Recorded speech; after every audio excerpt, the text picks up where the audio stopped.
विद्वान आदरणीय कविचंद्र को प्रणाम करता हूँ, पूजनीय पीतम सदा सर को प्रणाम करता हूँ और मैं इस टीम के मिडिल ऑर्डर में उतारा गया हूँ। तो मैं वैसे प्रकृति और मानव वेदना पर लिखता हूँ, तो मैं इसी से संबंधित अपनी एक एक कविता आप लोगों के समक्ष प्रस्तुत कर रहा हूँ। तो सबसे पहले जो मैं कविता सुनाने जा रहा हूँ, इसका शीर्षक है बसंत का आकाश। तो इस कविता में आप लोगों को शीत ऋतु से बसंत ऋतु के जो परिवर्तन है उसको आनंद लेने का मौका मिलेगा।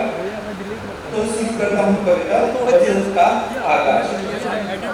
मुरझाई की कलियां जो कल तक वो अब मुस्कुराने लगी हैं, मुरझाई की कलियां जो कल तक वो मुस्कुराने लगी हैं, आ गया है बसंत ये हरियाली बताने लगी है। शीतल समीर के झोंकों में कल तक जीवन था बिखरा बिखरा, शीतल समीर के झोंकों में कल तक जीवन था बिखरा बिखरा, नभ में थी कालिमा धरती पर पतझड़, लगता था सब कुछ उजड़ा उजड़ा। गम था कुछ गहरा शायद निराशा भी, गम था कुछ गहरा शायद निराशा भी, लगता था सब कुछ सूना सूना, बिखरी रहती थी चांदनी भी अनमने मन से, लगता था सब कुछ रूठा रूठा। वक्त ने तेरी करवट मौसम को खुमारी छाने लगी है, वक्त ने तेरी करवट मौसम को खुमारी छाने लगी है, आ गया है बसंत ये हरियाली बताने लगी है। अब देखिए शीत ऋतु में क्या परिवर्तन हुए हैं वो 4 लाइनों में देखिए। तुषारापात से कुम्भला गई थी कलियां भी, तुषारापात से कुम्भला गई थी कलियां भी, छिप गए थे मधुकर सभी सूनी थी बगियां भी।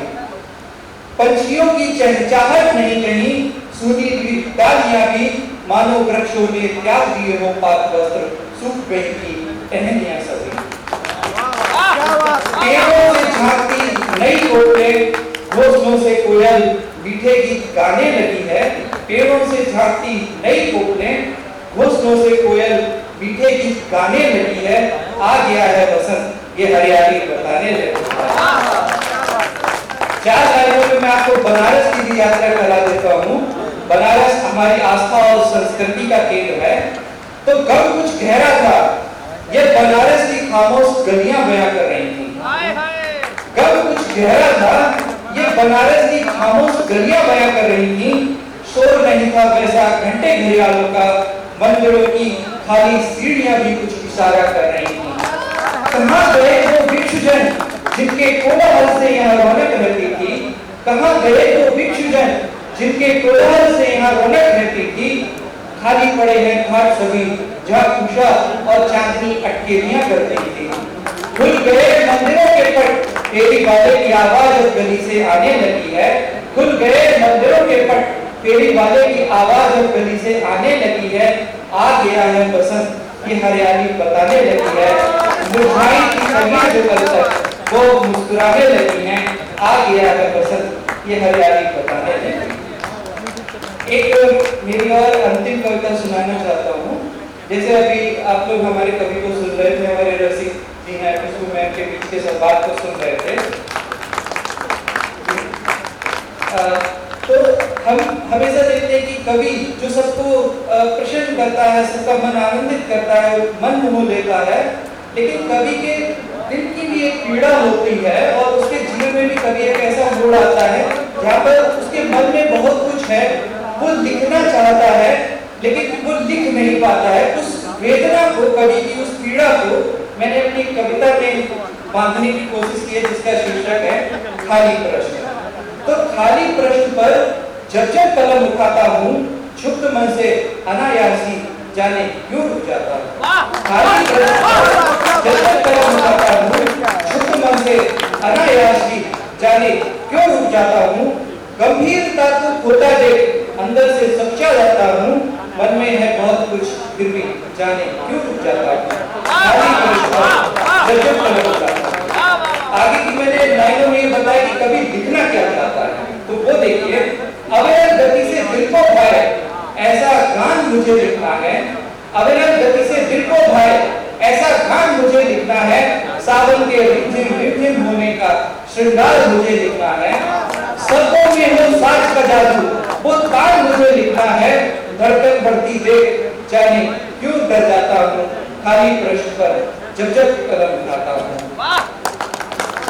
आगे की 4 लाइनें, जब जब की पीड़ा हो जिसमें वो स्वर मुझे लिखना है, जब जब की पीड़ा हो जिसमें वो स्वर मुझे लिखना है, हंसते वो श्रमिक जिसमें वो दृश्य मुझे गढ़ना है, बात हो सच्ची जो दिल को छू जाए ऐसा संवाद मुझे लिखना है, धड़कन बढ़ती देख जाने क्यों स्तब्ध हो जाता हूँ, खाली प्रश्न पर जब कदम उठाता हूँ। जब इतने सारे विचार हैं तो देखिए क्या कवि की मनोस्थिति है उसको 4 लाइनों में बताया है।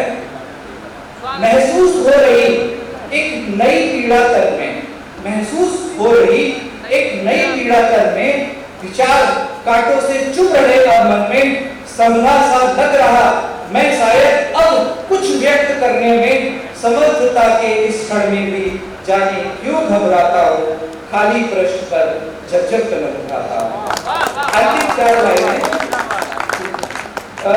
अंतिम 4 लाइनें और जो कुछ लिखने की कोशिश की और क्या स्थिति हुई है। मोतियों से शब्द जो उकेरे मैंने प्रश्न पर, मोतियों से शब्द जो उकेरे मैंने प्रश्न पर, पाया कि एक नई विपदा हावी है अब मुझ पर, डरता हूँ कहीं त्रुटि ना हो जाए, डरता हूँ कहीं त्रुटि ना हो जाए, विषयांतर हो जाता है,